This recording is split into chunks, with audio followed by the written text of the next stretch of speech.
ये किसने कहा आपसे आंधी के साथ हूं, ये किसने कहा आपसे आंधी के साथ हूं, मैं गोडसे के दौर में गांधी के साथ हूं। इस राष्ट्रीय अधिवेशन में पूरे भारत के एक एक छोर से, एक एक राज्य से आए हुए कांग्रेस पार्टी के जो तमाम सदस्य यहां पर उपस्थित हैं, मैं आपकी ऊर्जा को सलाम करता हूं और मैं आज जो प्रस्ताव पेश हुआ है उस पर बात करने के लिए आपके बीच में खड़ा हूं। एक ऐसा मुश्किल दौर है जब सत्ता में बैठे हुए सत्ताधीशों ने नफरत को अपना परमानेंट हथियार बना लिया हो। ऐसे समय में कांग्रेस पार्टी देश के हर कोने में जा करके मोहब्बत की बात कर रही है, प्यार की बात कर रही है और इस जो कार्यक्रम का नाम है वो न्याय पथ है। न्याय पथ यानी कि इंसाफ का रास्ता, और उस इंसाफ के रास्ते पर अपने अतीत की विरासत को संभाल करके, संजो करके लेके चलता हुआ एक ऐसा न्याय का योद्धा जिसका नाम राहुल गांधी है, जो हम सब के लिए प्रेरणा का स्रोत है। मैं गुजरात में खड़ा हूं, जो महात्मा गांधी का गुजरात है, जो सरदार वल्लभ भाई पटेल का गुजरात है। तो मैं इस गुजरात में खड़ा होकर के अपने अतीत और अपने वर्तमान को मिलाता हूं तो मैं ये महसूस करता हूं और फख्र से सोचता हूं कि मैं वो हूं, मैं कांग्रेस का अदना सा एक वो सिपाही हूं जिसकी जड़ें जाकर के महात्मा गांधी से मिलती हैं और जिसके कदम जाकर के राहुल गांधी से मिलते हैं। मैं सौभाग्यशाली हूं कि मैं कांग्रेस पार्टी का एक अदना सा सिपाही हूं। साथियों, मैं कोई लंबा चौड़ा भाषण करने के लिए नहीं खड़ा हूं, बस आपसे यह कहना चाहता हूं, ये जो न्याय का पथ है, हम सब इस न्याय के पथ पर चलने के लिए संकल्पित हैं। हमारा समर्पण इस न्याय के पथ के लिए है, हमारा संघर्ष इस न्याय के पथ के लिए है। मेरे भाई शशि थरूर जी बोल रहे थे, सचिन पायलट जी ने बोला, हमारी बहन गेनी बहन ने बोला, उसके बाद इमरान बोल रहा है। इन चार नामों में ही आप ये पाएंगे कि उत्तर से लेकर के, दक्षिण से लेकर के, गुजरात से लेकर उत्तर प्रदेश तक कांग्रेस यही तो है। कांग्रेस यही तो है, देश को समेटने और एकजुट करने का नाम कांग्रेस है। मुझे याद है कि जब कन्याकुमारी के साहिल पर खड़े होकर के, समंदर के साहिल पर खड़े होकर के हमारे नेता राहुल गांधी जी ने कहा था कि मैं 4000 किलोमीटर चलूंगा, एक नारा लगाऊंगा, नफरत छोड़ो भारत जोड़ो। हम सारे लोग उनके कंधे से कंधा मिला करके, उनके कदम से कदम मिला करके 4000 किलोमीटर चलते रहे। मैंने देखे हैं राहुल गांधी जी के पांव के छाले, मैंने देखा है उनका बहता हुआ पसीना, लेकिन हम आपसे पूछना चाहते हैं और इस स्टेज पर मौजूद कांग्रेस पार्टी के अपने तमाम वरिष्ठ नेताओं से भी ये निवेदन करना चाहते हैं कि जिस पथ पर, जिस इंसाफ के रास्ते पर राहुल गांधी इस मुश्किल वक्त में निकले हैं, हम उस लड़ाई में किस तरह से, कितने जोश के साथ राहुल गांधी जी के साथ खड़े हैं, यही तय करेगा। राहुल जी ने कहा है कि अगला निशाना, अगली जीत, अगला राज्य जहां कांग्रेस पार्टी जीतेगी वो गुजरात होगा।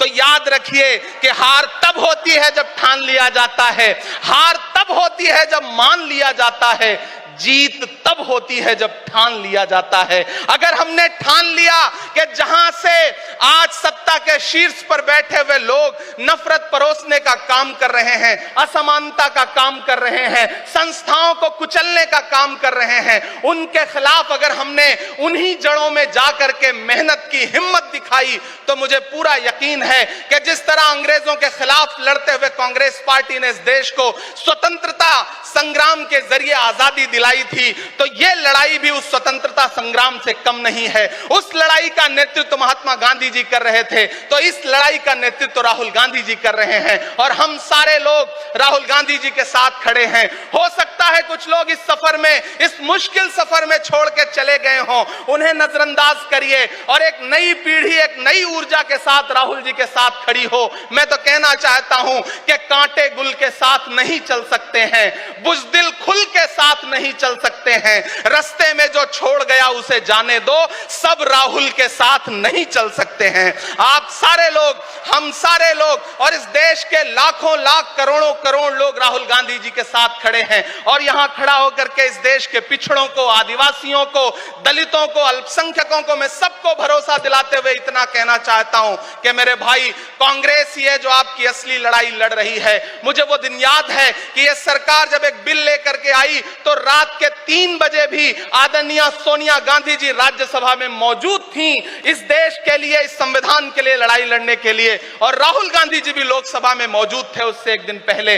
जिस संजीदगी के साथ वो लड़ाई लड़ रहे हैं, हम सारे लोग उनके साथ खड़े हैं। और मैं ज्यादा भाषण नहीं करूंगा, जाते जाते बस आपसे इतना कह के जाना चाहता हूं साथियों कि यह न्याय का पथ और एक छोटी सी कविता, और उस कविता का जो शीर्षक है, उस कविता का जो हीरो है वो मंच पे मौजूद है। मैं चाहता हूं पीछे तक एक बार दोनों हाथ उठा करके तालियां बजाएं। मैं अगले 1 मिनट के कविता सुना करके यहां से आपसे विदा लूंगा।